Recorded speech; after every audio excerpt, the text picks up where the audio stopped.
I'm going to share two hopes for how AI might help reshape the way that we think about health data standards in the near future, and one parable from the recent past that we want to bear in mind. So the first hope, we spend a lot of time today in the health data standards community focused on output or export formats. And we worry a lot about whether we got the curly braces in the right places and the LOINC codes right. And we bemoan the lack of data quality. But the truth is that the variability in the export data often stems from upstream care process variability. And my hope is that AI will help us lift our focus above the export formats and more towards things that will help us improve the quality of care as it's delivered. Do we have the right differential diagnosis? Are we ordering the best tests and doing the right physical exam to narrow the differential down? Are we following clinical guidelines and accounting for patient preferences when we make treatment decisions? And my second hope has to do with the way that we evaluate the quality of care.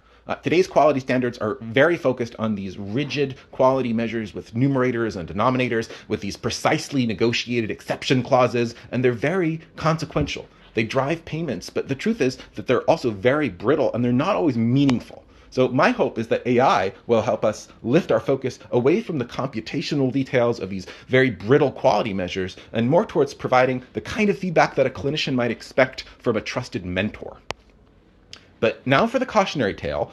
I have two different examples where CMS imposed different requirements on health plans to openly publish provider directories. These directories are supposed to help patients shop for the best plan or make the best use of the plans that they have. In one case, CMS required the use of an open standard, this FHIR implementation guide that had been balloted through a community consensus process. And in the other case, CMS imposed a requirement to use this bespoke data format that was essentially cooked up by the CMS team running the project. And if you think you know how this is going to play out, I haven't told you any of the pertinent details yet. Because in the FHIR example, CMS essentially published a requirement to use this standard, but they didn't have any good way to tell if a plan was actually meeting the requirement and didn't have any kind of enforcement mechanism around it. And the implementations up to this point in time have been essentially useless.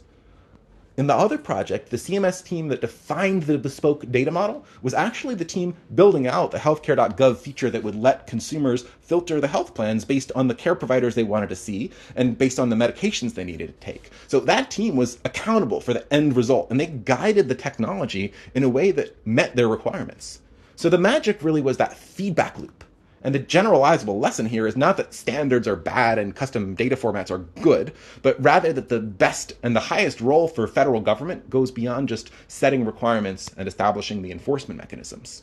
So I don't know all the ways that AI is going to change health data interoperability, but a critical role for the federal government is to be at the table as an active participant, building out real-world systems that leverage the interoperable data and workflows, holding the system accountable through that tight feedback loop, so that by the time we impose requirements across the board, we're confident that they're actually going to work at scale.